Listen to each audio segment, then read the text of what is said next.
Today on Week in Review, the workers at the Red Chris mine were finally set free. Accessibility is still a problem in Terrace, and the provincial government is committing $200 million to Cedar LNG.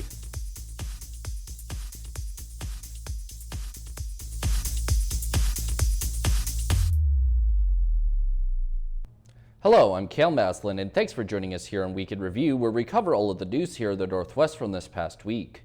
There was much relief in northern BC as 3 workers trapped inside a mine half a kilometer underground for over 2 days were rescued.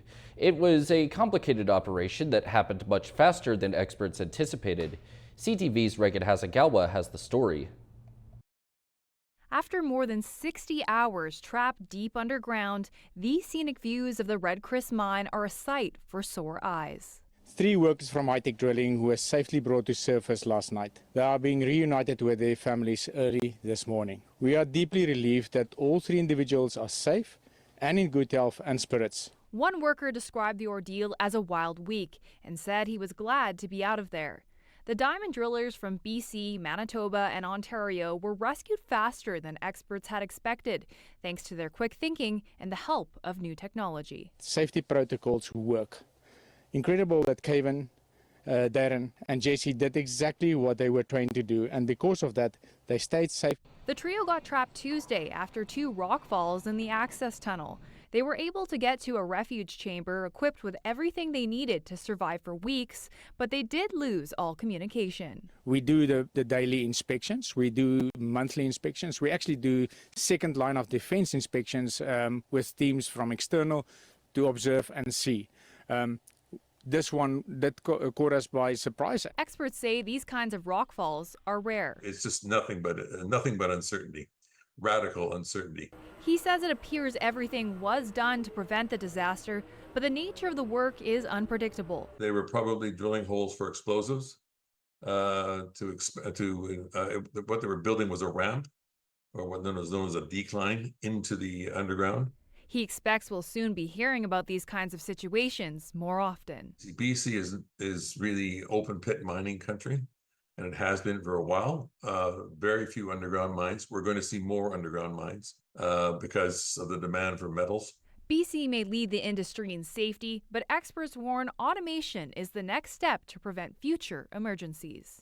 The open pit mine at Red Chris is resuming operations, but the underground project will remain closed until the investigation is complete. Regan Hasagawa, CTV News, Vancouver.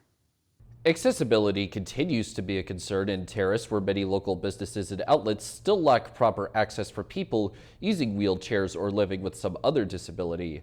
But one woman isn't letting any of that stop her. CFTK-TV's Helen Asante shares more. In a previous interview with Yvonne, a brain injury survivor with a determined spirit, she told us her dream to ride the train.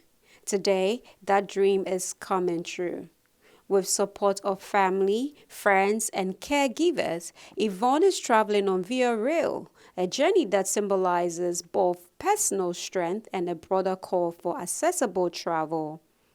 Today, I'm doing a trial run after my accident I had in February, and to see if I can do it by myself, to go from here to Smithers.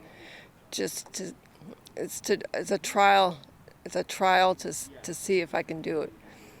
It makes me more independent and that inclusive, and that's the whole point of having it, so that other people with mobility issues or who need the lift can take the train.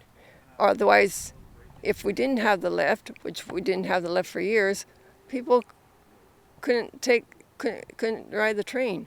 The plan is to go from Prince Rupert to Prince George, and you spend a night in Prince George, and then the next day you go to Jasper, and then you spend a couple of days in Jasper, and then you catch the train that goes. It comes up from Vancouver, and then it goes to across Canada. And that's what I would like to do. But I have to do baby steps first, to see if I can do it. Speaking with lead advisor at Via Rail, who shares what currently in place to support passengers like Yvonne and what more needs to be done. We have the curbside assistance in some of our stations. This has to be a staff station though. So when the client makes a reservation, they can ask to have someone, an employee, waiting for them at the entry of the station and accompany them to the platform. And same thing when they arrive, we can have someone wait for them on the platform and guide the client, accompany the client to the exit. But this has to be in a staff station. We are doing our best to improve our accessibility, whether it's on board, in station, online, our website, the training that we're giving our employees, and it's not only our frontline employees, all of the employees working in offices, managers, directors, all the chiefs, even the CEO, they have mandatory training on accessibility, recertification on that. So we want to make sure that everyone is aware and that accessibility is really in Via Rail's DNA. We know we're not perfect, but we have a sincere desire to improve and be the most accessible means of transportation in Canada. For Yvonne, today's ride is a dream fulfilled, but for many across the country, it's a reminder. Accessibility isn't just about ramps, it's about dignity, independence, and being included in the journey. Helen Asante, CFTK-TV News. The BC government announced that they're committing $200 million to Cedar LNG, the country's first Indigenous majority-owned LNG project. CFTK's Helen Asante reports. It was a powerful image in Kitimat Village as Premier David Ebe walked side by side with Haisla Chief Councillor, a visual symbol of reconciliation, economic ambition, and energy transition, marking a significant milestone in Indigenous-led energy development. This project and the work that the Haisla First Nation has done really shows what can be done in BC. It's First Nations led. Wherever I go to lots of other places where other First Nations point to the Haisla project and as a way to go. So I think it's inspiring to the community. It meets and reduces emissions from LNG. It ensures that local people are hired on the project and local people get a significant part of the benefits of that project. So this project is really exemplary of what you want to see in an economic development project that really helps the whole community. With $200 million in provincial funding, Cedar LNG is getting the kind of support that signals a major shift in how energy projects are led and who leads them. Haisla Chief Councillor had this to say. We are at a place that we have wanted to be at for a very long time. As a nation, we've always lived sustainably in our territory, ensuring that we protect everything that is on our land and water. And this project exemplifies that work, and it's definitely showing up in what we have done. I wouldn't have dreamed of it 20 years ago, even 10 years ago. It was a question, but we're there. We have arrived at a place that we're very proud of. Also weighing in was Kena-Barkley Valley MP Ellis Ross, who acknowledged the significance of this project. It's been a long time coming. When we actually signed an agreement with LNG Canada, that was how many years ago? So that's where the idea for Cedar came about. And it's inside our agreement that Haisla signed with LNG Canada. And I don't think anybody believed that Haisla could pull it off. But it was that was all a result of the Haida court case of 2004, as well as relationships with the proponent and battling politicians and government as much as we could to get them to see that energy does matter in BC. And it took government this long to figure out that. In fact, it took Trump to show Canada that energy matters. As the province moves forward with balancing energy and demand, economic development and climate responsibility, Cedar LNG now stands as a flagship project where one Indigenous governance leads and government follows with real support. Helen Asante, CFTK-TV News. Up next, some changes are being made to Caleb Street and Terrace. Welcome back. A group of First Nations signed a collaborating deal with Cool Power, BC Hydro, and the province on the North Coast Transmission Line. The agreement terms enables a partnership between BC Hydro and the North Coast Transmission Line nations in building and owning the line. The nations involved include Loch Willam's, Metlakatla, Witsit, Silcasco, Wet'suwet'en, and Nitai Bun Band. Energy Minister Adrian Dix called it a groundbreaking agreement. The CEO of Cool Power said the North Coast Transmission is actually just the beginning of what will be needed for infrastructure. CFTK's Cael Maslin has more. And so we have the North Coast Transmission Line, which we're working on to ensure First Nations partnership and that is built in the right way. And that the North Coast Transmission Line goes to Terrace, and then beyond Terrace, there's lines required to the north to access critical mineral mines, as well as the Silisms LNG project.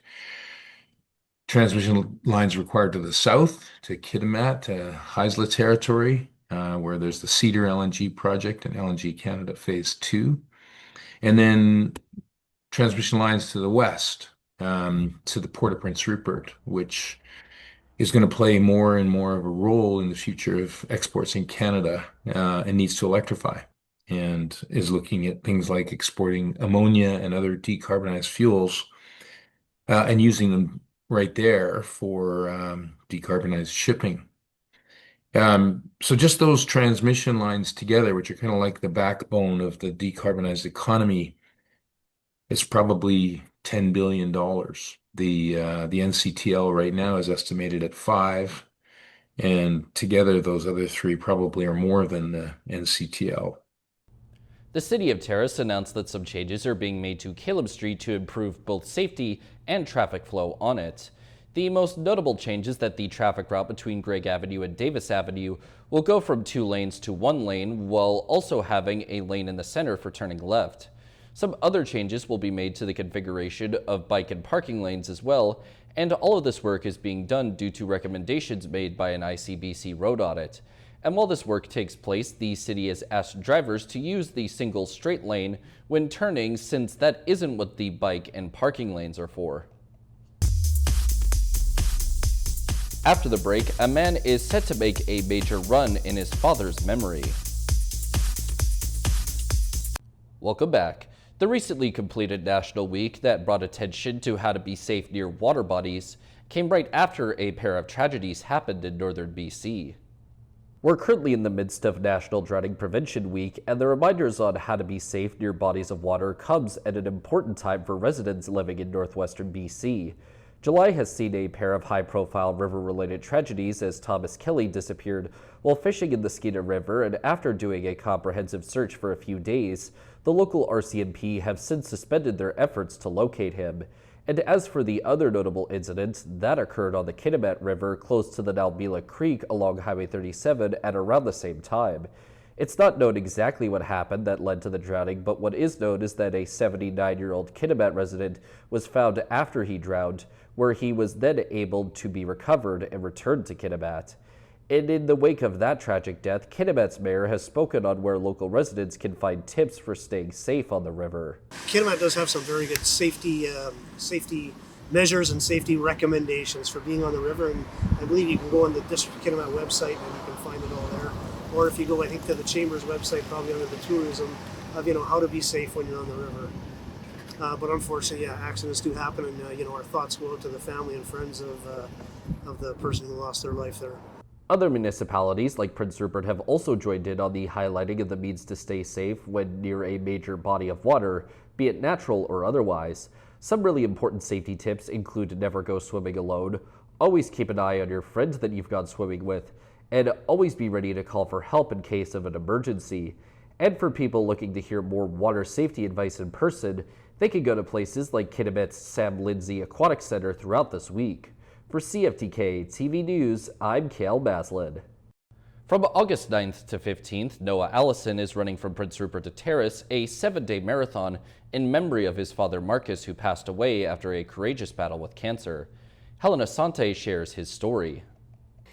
In every mile he runs, there is a memory, a laugh, a lesson, a love that hasn't faded. That after losing his father to cancer, this run has become his way of carrying Marcus forward, step by step from Prince Rupert to Terrace.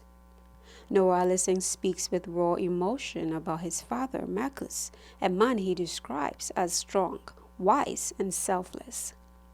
Marcus was somebody who never gave up, and he always found the silver lining in whatever it was that came up.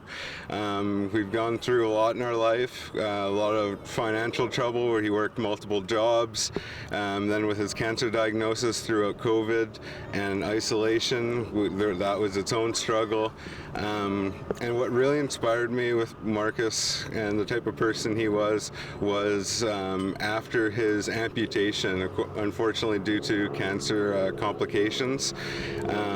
Instead of complaining and letting that get him down, he immediately just looked into how to get a prosthetic and what the process was for that. And that just really speaks to his determination and drive, and just the fact that he never let that type of thing get him down. Noah says the support from the community has been overwhelming, from donations to messages to people cheering him on from the sidelines. Far from the community has been next level. It was something I was actually talking about on my Instagram story the other day, was I can't go on a run in this town anymore in the last 2-3 weeks without people honking, yelling out the window, seeing people on the street, especially being a small town. You usually see people anyways, but whereas previously it was a wave or whatnot, now everyone's honking, screaming, all excited for the event. So the day-to-day support that I'm receiving just on my training runs has been incredible, and fundraising-wise, we're doing amazing. During the interview, Noah broke down, overcome with emotion. And in that moment, it was clear this is more than a marathon. It's grief, love, and healing emotion. Yeah, emotionally, that's the tough part. You know, at this time of year, this is my 3rd annual time doing a run like this, and it is emotional. I shed a lot of tears on my runs, but that's the real side of things, right? Ever since I've lost Marcus, it's inspired me to keep pushing and keep fundraising and keep pushing the boundaries. So it's something that carries me forward, as emotional as it can be. There's times when you feel like giving up and it's easy, but I found my passion and I found my why, and it's one of the things that I tell people that are going through tough times, whether it's mental health, whether it's physical tough times or whatever it may be, is to keep going and to try to find your passion, and it'll keep you going on tough days. Noah runs with purpose and with the spirit of his father guiding him every step of the way. Helen Asante, CFTK-TV News. The Kitimat RCMP has put out a brand new report that listed off the more notable incidents that they encountered between the dates of July 17th and 23rd. One of the incidents on the report that typically doesn't appear very often saw officers get word that a pair of paddleboarders had run into some issues while they were near Manette Bay. The issues apparently arose when the wind picked up and the pair got caught up with a log. Luckily, the paddlers were wearing brightly colored clothes, which allowed officers to find them quickly and escort them safely back to shore without any injuries. Still to come is a look at a local group telling the stories of local artists. Welcome back. Now we look to a group that is telling the stories of some local artists and is discovering what makes them who they are, in addition to learning why they do what they do. Towards the end of last week, a local artist-run initiative known as the Outdoor Artist Collective held a screening of a pair of episodes of their Creative Voices of Change series at the Skeeta Diversity Building in Terrace. The episodes profiled a pair of artists living in the northern area named Amanda Hugon and Marie-Christine Claveau, and looked at the respective processes and inspirations behind their artwork. The co-founders of the collective also spoke about how the idea for this series was thought of, in addition to some of what they enjoyed most when making this series. So we work, like we're saying, with this wintertime festival, and this year, this January, will be the 4th one, and it happens every January. And it is really focused on building some community during the darkest moments of the year, and bringing some focus to artists that are already working at this intersection between environmental social action. And so, because we were connected with so many of these artists, there was an opportunity to highlight their work in a more substantial way, or a different way, and really talk about and be able to show what they're doing in the region.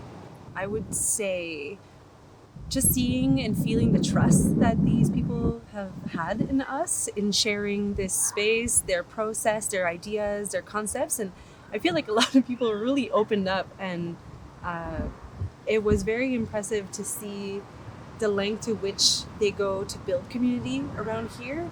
And so, yeah, I just felt really, really lucky to be there and be able to have them open up to me so much, well, to us, yeah. The first 2 episodes of the series that aired earlier in July saw one focus on Taylor Dilley's art and featured the Skeena Climbing Society, while the other profiled the 2024 edition of the SEMA Festival, which celebrates art, community, and environment.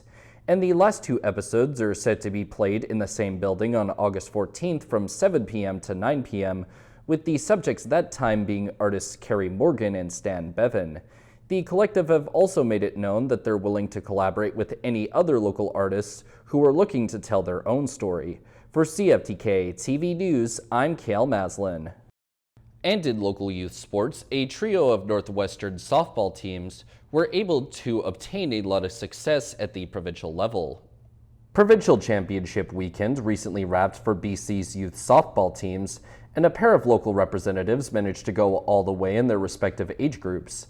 Terrace's under-15 boys team was able to conquer their portion of the tournament, while teams from the city in the under-13 boys division arguably had even more success, as the Terrace Stellar Jays came in second and the Terrace Vikings placed first. And scoring wins like that have created memories that will likely last a lifetime for the young players. I felt pretty amazing, one of the best moments of my life.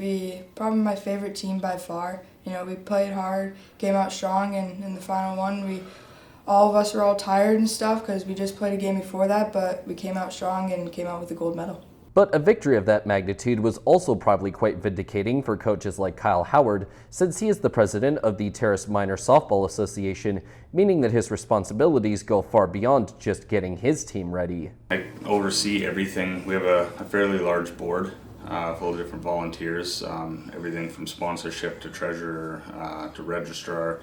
I oversee all of that, basically from the startup of our season, extra planning for training, player development, coach development, different clinics, tournaments, and everything in between.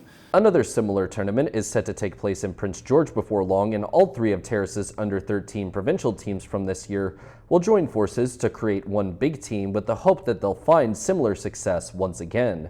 For CFTK-TV News, I'm Cael Maslin. That wraps up this week's edition of Week in Review. Make sure to tune in to our regular newscasts on Tuesday at 5, 6, 6:30, and 11 o'clock here on CFTK-TV. Thanks for tuning in and have a good weekend.